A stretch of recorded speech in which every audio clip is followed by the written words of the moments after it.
slow down when they're on the stream table. Some players speed up. Miguel does neither. He just plays at the same speed all the time.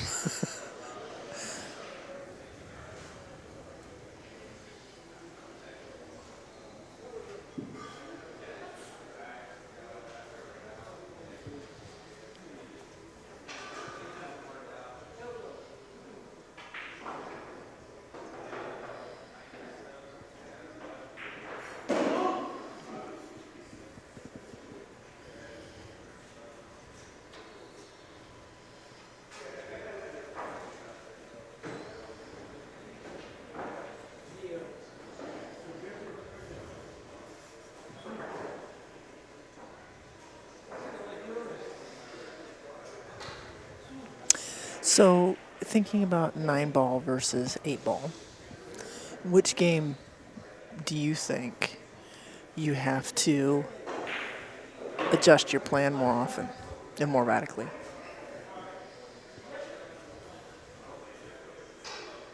Eight ball. Yeah. 9-ball, you only have one ball you have to shoot at. Right. And you have to get position on the next ball. So now, does that if you change get out if of you're playing, like, say, an APA 2? Well, if they're rearranging the table every time, yeah. But, if you get out of position, then maybe you change, how you're going to address and how you're going to get back around to the next ball. But with 8-ball, you mess up something and all of a sudden the table is rearranged because you have so many more balls on the table. And so I think 8-ball. So is Lance Brooker 3 saying 9-ball? I think he is.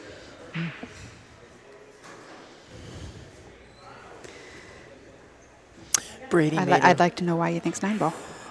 Brady made a really nice attempt at banking the 7 into the side pocket, and it just rattled a little bit too much and wouldn't fall.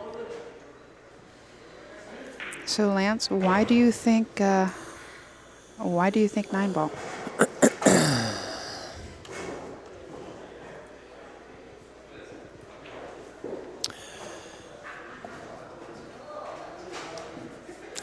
Well, I was thinking in some ways 9-ball because sometimes it feels to me, at least, in what we have streamed, that the safeties are nastier in 9-ball because you have that one ball that you have to get to. And in 8-ball, you have, unless you're one of those kind of players that runs all your balls out and has one ball left and your opponent keeps hooking you, You have more than one option. Yeah. Yeah. I agree. 9-ball, the safeties are nastier.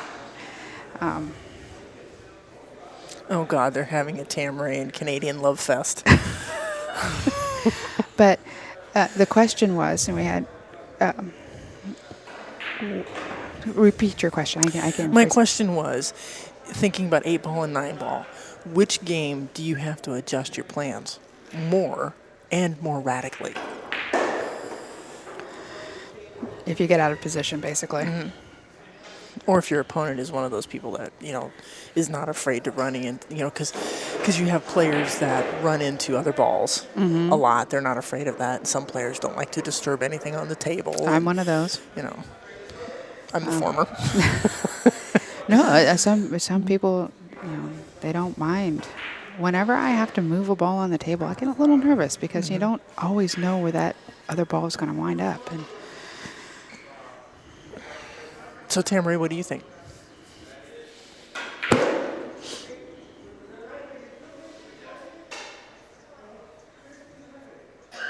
she thinks 9-ball.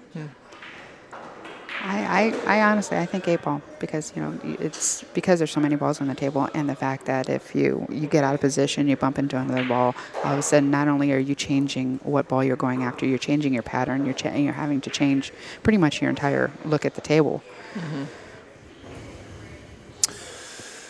So I have that score as 5 games to 2. Why don't we quickly ask, oh wait, before I do that, let me see if I change it. Oh yeah, let's quickly ask a trivia question. Okay, ready? Okay, I'm ready. Go.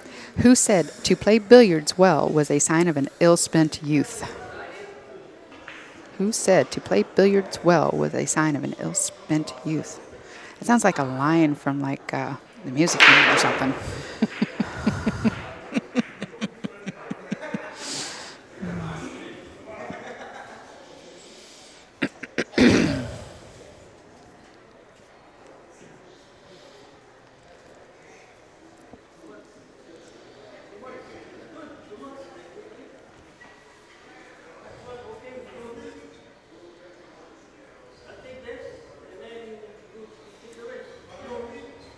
Seems like the consensus in the chat room is that 9-ball, You have to be more adaptable, more changeable. apparently. And I still stand by 8-ball. I still stand by 8-ball. Herbert Spencer. That is a correct answer. Nice job, NWPA Tour. Wait, does she count? Yeah. Dang. And Faye from Dark, you were just a little bit too slow.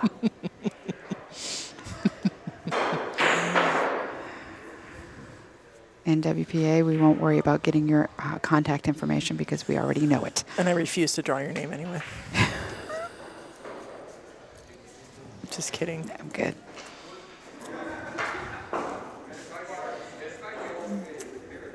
I'm good, thank you.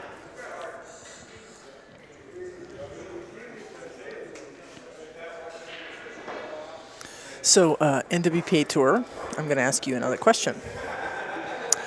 Who's going to win the Tour Championship this year?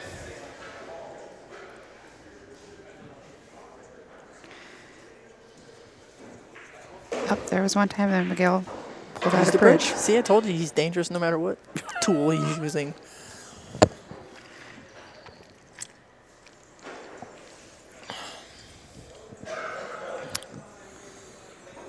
Okay. NWPA. Since you're NWPA Tour. Okay, so she asked in WPA, WPVA, or RTC. And we've got too slow for me, says Guy Young Kim. Lance also agrees with Kim. I think Annie was talking about the NWPA. Yeah, I was talking about the NWPA. But Our local regional tour. and the RTC, that's It's not going to really be me. a tour. It's not really a tour. It's the Tour Championships, and I'm going to win that one. So. You know, I'm going to say that I'm going to go out on a bit of a limb for the WPBA, and I'm going to say Gerda. Yeah, she's playing really well. I don't know. Maybe Jasmine. She's kind of hot.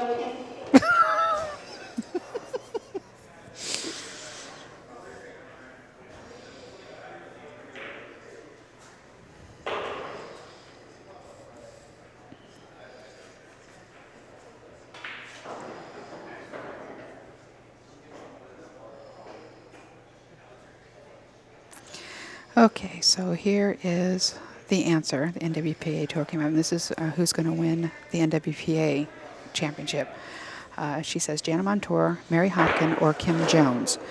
Shelby Licati, possibly if she plays all the events. Wow. I find the Mary Hopkin choice to be a bit of a dark horse. She's won it before. Yeah, it's been a while, though. Yeah. And, but she certainly has the capability, that's for darn sure. Yeah, tell me about it. Okay, so let's see. Excluding the Canadians on the tour. Just kidding. Let's see, we got a question. Who won the Scotch tourney last weekend? I have no idea. We'll try and find that out for you. I know it. So Brady has taken another game here, and that is now, he has 3 games now to Miguel's 5 by my reckoning. Alrighty, we are back. The guys are just getting ready to come back too.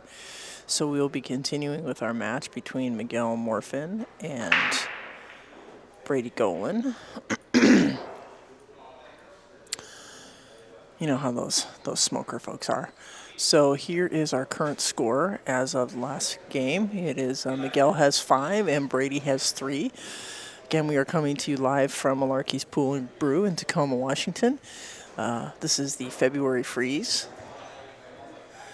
It's our third match of the day. We'll be with you through most of the evening, and then tomorrow we will pick up with the final rounds. Adrienne is off updating the bracket boards. And once she has that done, then you can check out the brackets.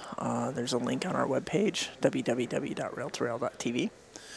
So we have Brady, Golan, breaking. If you just joined us, format for this tournament is obviously 9-ball using a magic rack, opponent rack, winner break, 3-foul rule in effect. Race to 7. The final is going to be a true double elimination tournament. So here we go.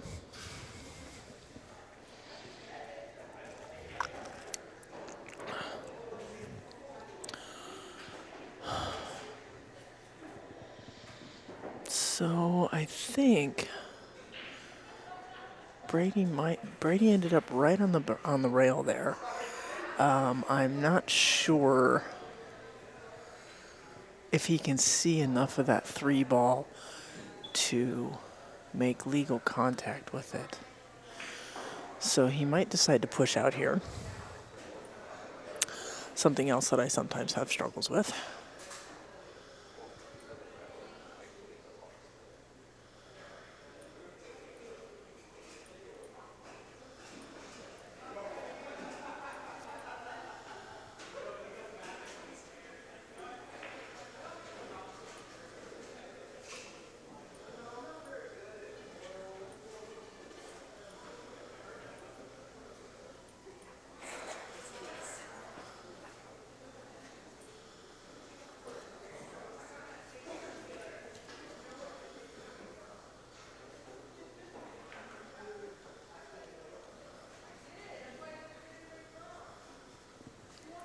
So Brady decided to push out here.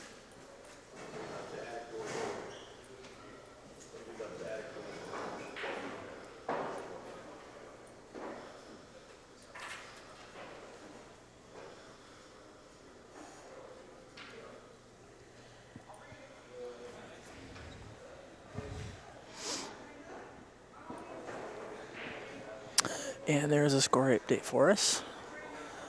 Once again, so Brady did push out.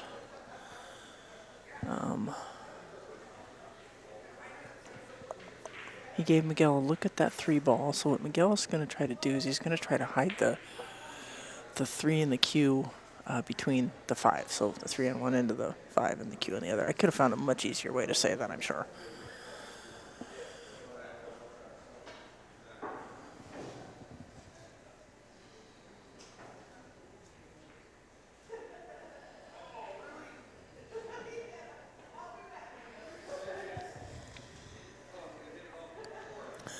So I think that this game might be a game that destroys Adrienne's prediction as to when this match will finish. Because I think this is going to be a bit of a safety battle between these two guys. Oh, wow. Wow. That was a great shot. And you know, sometimes with players you can tell if something was done by accident because of their reactions. Miguel keeps the same look on his face all the time. So it's hard for me sometimes to tell when he's getting lucky and when he actually just planned a great shot. I would tend to think that that was a great shot. That he had it all planned. So I'm flying solo at the moment because Adrienne is trying to update all the bracket boards.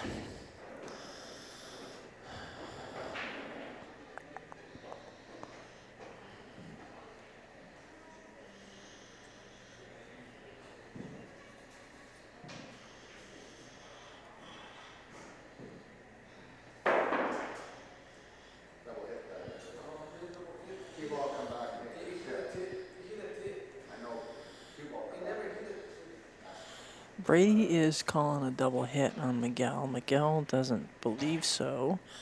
And since Brady didn't call, since there wasn't any sort of referee, there, that sort of thing goes to the shooter.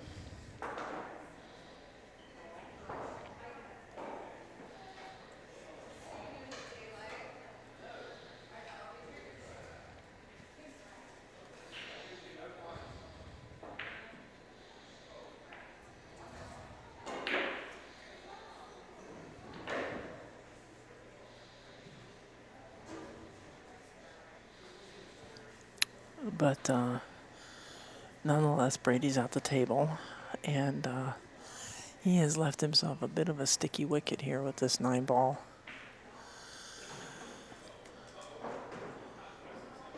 That's a view from the side. You can see from the end table here, end of the table here, that he has a tiny amount of angle, but he has to kind of stretch over the table, so that's going to make controlling things a little bit harder.